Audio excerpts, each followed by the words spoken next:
नमस्कार, मी शिर्डी येथून पत्रकार सतीश वैजापूरकर बोलतो आहे. टक्के टोनपेमध्ये आपलं स्वागत आहे. महसूल मंत्री राधाकृष्ण विखे पाटील यांना संगमनेर विधानसभा मतदारसंघामध्ये त्यांचे प्रतिस्पर्धी माजी महसूल मंत्री बाळासाहेब थोरात साहेब यांच्या विरुद्ध बॅटिंग करण्यासाठी एक बॅट्समन हवा आहे. म्हणजे त्या थोरात साहेबांच्या पिचवर टिकून बॅटिंग करणारा बॅट्समन जर मिळाला तर सर्व फिल्डिंग लावण्याची जबाबदारी माझ्याकडे, असं त्यांनी खुलं आव्हान जे बॅट्समन त्यांच्या विरुद्ध लढू इच्छितात त्यांना दिलं आहे. खरं म्हणजे घारगाव येथे नामदार चषक क्रीडा स्पर्धा जी आयोजित झाली तिचे संयोजक होते जनार्दन आहेर, जे की असं सांगतात की ते आता सध्या उबाटा सेनेमध्ये आहेत. त्यांनी इकडे यावं, त्यांचा तंबू इकडे हलवावा, इथे बॅट्समन व्हावं, तुमच्या मागे मी माझी फिल्डिंग उभी करतो असं त्यांना म्हणायचं असावं, असं त्यांच्या त्या दिवशीच्या विधानातनं दिसतं. पण एक गोष्ट खरी, ज्या अर्थी विखे पाटलांना बॅट्समन हवा आहे त्या अर्थी अद्याप बॅट्समन निश्चित झालेला नाही.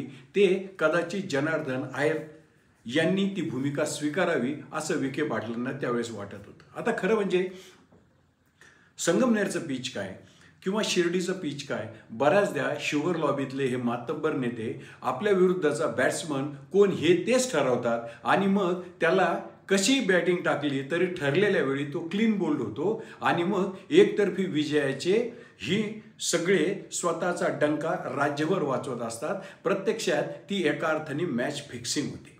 परंतु हे आता मॅच फिक्सिंग होईलच याची खात्री राहिलेली नाही. आता संगमनेरपुरता आणि शिर्डीपुरता विचार करायचा ठरला तर ह्या दोन मातब्बर नेत्यांमध्ये विखे पाटलांच्या घराण्यात सत्ता नव्या पिढीकडे किंवा आमदारकी खासदारकी नव्या पिढीकडे हस्तांतरित झाली आहे. हे ज्यावेळेस एखादं कुटुंब आणि सातत्याने अनेक वर्षे राजकारणात असतं त्यावेळेस अँटी इन्कम्बन्सी तयार होते. त्या काळामध्ये नव्या पिढीकडे सत्ता सोपवणं वाटतं एवढं सोपं काम नसतं. ते विखे पाटलांचं आता विखे पाटील त्या दिव्यातून पार पडले आहेत. आता संगमनेरची वेळ आहे. संगमनेरमध्ये काय झालंय, संगमनेरमध्ये थोरात साहेबांचे मेव्हणे डॉक्टर सुधीर तांबे यांचे चिरंजीव सत्यजित तांबे यांच्याकडे नाशिक पदवीधर मतदारसंघाची आमदारकी गेली म्हणजे नव्या पिढीकडे ती हस्तांतरित झाली. आता ही आपल्या बहिणीचा मुलगा आमदार झाला थोरात साहेबांच्या. आता थोरात साहेबांना स्वतःच्या मुलीला आमदार करायचं आहे. जयश्रीताई यांना ते लॉन्च करू इच्छितात, पण आता काळ बदललेला आहे. आता भारतीय जनता पक्ष पूर्वीसारखा राहिला नाही. तो बदललेला भाजप आहे. तो अडवाणींचा आणि अटलजींचा तत्वाने चालणारा, तत्वनिष्ठेवर भर देऊन मार्गक्रमण करणारा भाजप नाही, तर वाटेल त्या मार्गाने साम दाम दंड भेद वापरून बलाढ्य शत्रूला नामोहरम करायचं, त्यासाठी कुठल्याही चौकशा कुठल्याही थरापर्यंत नेण्याची, म्हणजे साम दाम दंड भेद वापरणारा पक्ष आणि तोही केंद्रात बलाढ्य असलेला पक्ष आता केंद्रात आहे आणि राज्यात देखील तोच प्रभावी पक्ष सध्या आहे.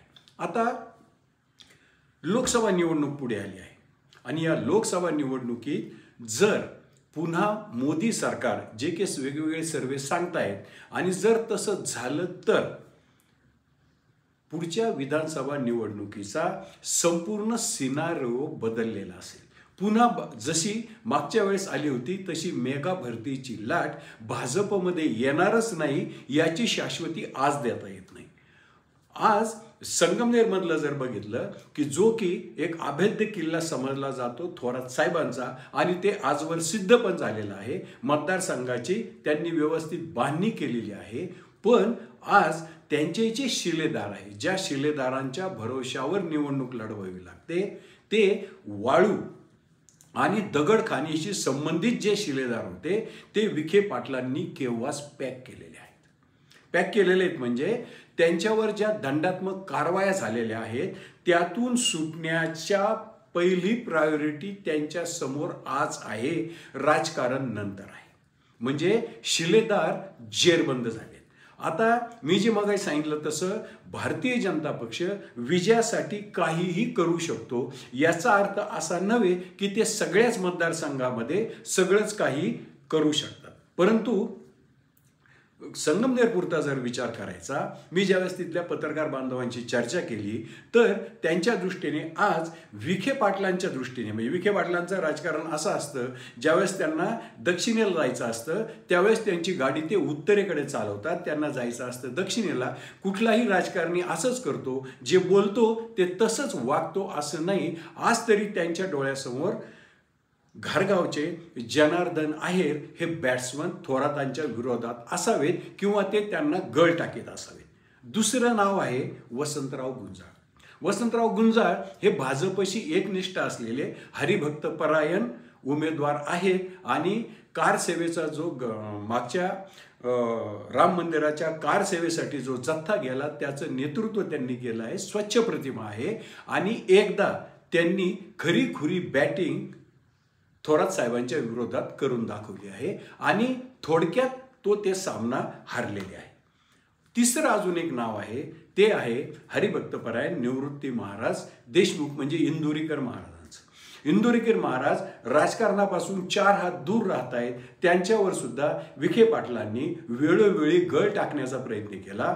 ज्या वेळेस नेत्यांच्या जवळ एखादी व्यक्ती जाते किंवा एखादा बलाढ्य नेता एखाद्या वेल नोन व्यक्तिमत्वाजवळ जातो, तो विनाकारण जात नाही. मध्यंतरीच्या काळामध्ये विखे पाटलांचे आणि इंदोरीकरांचे अनेक ठिकाणी संयुक्तिक कार्यक्रम कीर्तनाचे असतील, प्रवचनाचे असतील, अन्य सोहळे असतील असे झाले होते आणि त्यावेळेस चर्चा होती की निवृत्ती महाराज इंदुरीकर न जाणो कदाचित संगमनेरमधून भारतीय जनता पक्षाच्या तिकिटावर लढू शकतील. पण त्यावर त्यांनी खुलासा केला आहे. आता त्या पुस्तकातलं पान आज तरी मिटलेलं आहे, ते कायमच मिटलेलं राहील की नाही हे आगामी काळ ठरवेल. आता बघा, जसं मी मग सांगितलं तसं शिलेदार पॅक आहेत. केंद्रात मोदी सरकार जर आलं तर ते कोणत्याही थराला जाऊ शकतं आणि कुठल्याही थराला जाऊ शकणारं सरकार हे जी मंडळी शुगर लॉबीत आहे, सहकारी संस्था चालवतात, त्यांच्या दृष्टीने फार घातक असतं. त्यामुळे लोकसभेनंतरचा सिनेरिओ कसा असेल त्याची कल्पना आपण आज करू शकणार नाही. अशा कठीण काळामध्ये या पिचवरून थोरात साहेबांना स्वतःचा बॅट्समन, स्वतःच्या पसंतीचा बॅट्समन ठरवता येईल असं आज तरी वाटत नाही. आता पुढचं बघा, न जाणो कदाचित सर्वच रस्ते बंद झाले तर विधान परिषदेच्या निवडणुकीत एक रस्ता खुला झाला आहे. तो आहे अपक्ष दरवाजा. जसा दिल्ली दरवाजा असतो तसा हा अपक्ष दरवाजा आहे. न जाणो कदाचित हा अपक्ष दरवाजा विधानसभा निवडणुकीच्या ऐन तोंडावर एखादी महत्त्वाची भूमिका बजावू शकतो. सगळेजण सांगतात की थोरात साहेब हे सौम्य स्वभावाचे आहेत, सुसंस्कृत नेते आहेत, त्यांच्या संस्था आर्थिकदृष्ट्या भक्कम आहे, संगमनेरच्या बाजारात भरभराट आहे. दुसऱ्या बाजूला पठार भागामध्ये तो दुष्काळी टापू आहे. इकडे तळेगाव गट हा सुद्धा दुष्काळी टापू आहे. आता निळवंड्याचं पाणी तळेगाव गटात येत आहे, तळे भरले जात आहेत, नाही असं नाही. परंतु एका बाजूला संगमनेर शहर, दुसऱ्या बाजूला एक बागायत पट्टा, दोन्ही बाजूला दुष्काळी पट्टे, असं त्याचं एक भौगोलिक रचना असलेल्या या मतदारसंघात आजवर विरोधकाला 40, 45, 50, 55 हजाराच्या पुढे मजल मारता आली नाही. हे जरी खरं असलं तरी त्या बऱ्याचशा लढाईमध्ये समोरचा बॅट्समन हा थोरात साहेबांनीच ठरवलेला असल्यामुळे त्याची मजल कुठपर्यंत जाणार हे जनतेला ठाऊक होतं. त्यामुळे मागच्या निवडणुकीचा निकष या निवडणुकीला धांडोळा म्हणून लावता येईल. परंतु काल असं घडलं म्हणून राजकारणात आजही असंच घडेल असं आज सांगता येत नाही. काळामध्ये सध्याचा काळ हा अनिश्चित आहे. आता बघा, सध्या तर म्हणजे थोरात साहेब हे खरेखुरे काँग्रेसमन आहेत. त्यांच्या विचारात काँग्रेस आहे आणि काँग्रेसच्या विचाराचे आपण पाईक असल्याचं ते वारंवार सांगतात. असंच डॉक्टर सुधीर तांबे सर सुद्धा हेच सांगत होते की मी काँग्रेसचा पाईक आहे. गेल्या विधान परिषद नाशिक विधानसभा नाशिक पदवीधर मतदारसंघाच्या विधान परिषदेच्या निवडणुकीमध्ये याच मंडळीच्या घरातले म्हणजे डॉक्टरांचे चिरंजीव सत्यजित तांबे हे निवडणुकीला उभे राहिले। ती निवडणूक एवढी नाट्यमय झाली की तिचं विश्लेषण, तिची बीज पुढं त्यातून काय अंकुर उगवणार आहे हे आजही भल्या भल्यांना कळत नाही। काँग्रेसचं विनिंग शीट होतं। त्याच वेळेस नेमके थोरात साहेबांच्या हाताला फ्रॅक्चर झालं, त्यामुळे त्यांनी कुठलीही प्रतिक्रिया या निवडणुकीत दिली नाही। दुसरं महत्त्वाचं आश्चर्य की या निवडणुकीमध्ये काँग्रेसच्या विचारांच्या पायीक असलेला वडिलांचा मुलगा अपक्ष उभा राहिला। त्याहून आश्चर्याची गोष्ट अशी की त्याच्यासाठी भारतीय जनता पक्षाने माघार घेतली आणि ज्या विचारांचे ते पाईक आहेत त्या काँग्रेस पक्षाने मात्र त्यांच्या विरुद्ध उमेदवार उभा केला। निवडणुकीचा निकाल ठरलेला होता। थोरात साहेबांच्याच यंत्रणेवर ही निवडणूक म्हणजे थोरात साहेब तांबे साहेबांच्या यंत्रणेने ही निवडणूक लढवली, त्याचा निकाल अपेक्षित लागल्या। सत्यजित तांबे हे अपक्ष आमदार झाले। भाजपने काहीही न करता काँग्रेसचा विधान परिषदेतला एक आमदार कमी करून दाखवला। त्यावेळेस मी सकाळमध्ये बातमी दिली होती की जिल्ह्याच्या राजकारणाला देवेंद्र फडणवीसांचा म्हणजे त्यावेळेस म्हणजे आजचे उपमुख्यमंत्री देवेंद्र फडणवीसांचा चेकमेट, म्हणजे भाजप किती धूर्त चाल खेळू शकतो।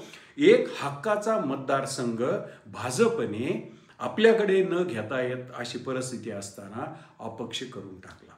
मग आता ही याची पुनरावृत्ती संगमनेरमध्ये दुसऱ्यांदा घडणारच नाही।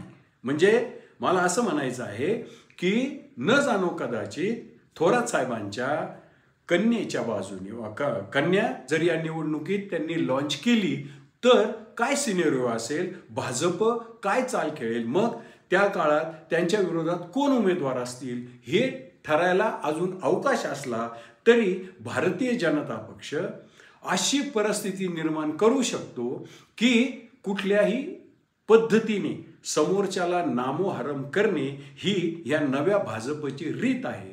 इकडून थोरात साहेब आणि विखे पाटलांचा संघर्ष टोकाला गेलेला आहे। अशा एका कठीण काळामध्ये संगमनेरमध्ये बॅट्समन कोण असेल याचा विचार आपल्याला करायचा आहे। बॅट्समन कोण असेल याचा विचार करायचा की बॅट्समन नव्या संघात जाईल याचा विचार करायचा, हे ठरवता येणं अवघड आहे असा सध्याचा काळ आहे। त्यामुळेच विखे पाटील म्हणतायत की मला संगमनेरमध्ये एक बॅट्समन हवा आहे।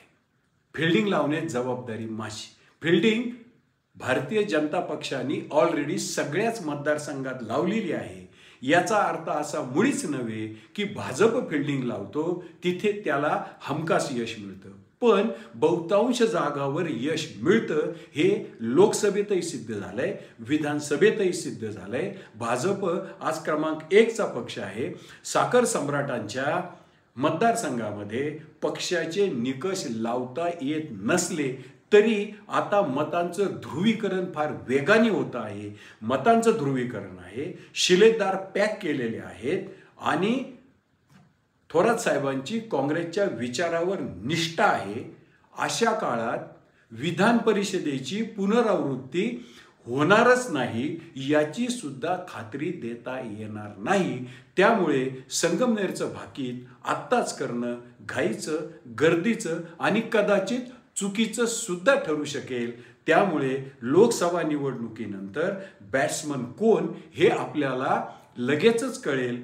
तोपर्यंत नाशिक पदवीधर मतदारसंघाच्या निवडणुकीसारखी आपली कुणाची फसगत व्हायला नको।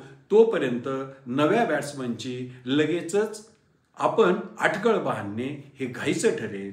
संगमनेर विधानसभा मतदारसंघातल्या राजकीय परिस्थितीबद्दल मी केलेलं विश्लेषण आपल्यास आवडलं असेल तर माझं टक्के टोनपे हे चॅनल सबस्क्राईब करा, लाईक करा, शेअर करा। जय हिंद, जय महाराष्ट्र।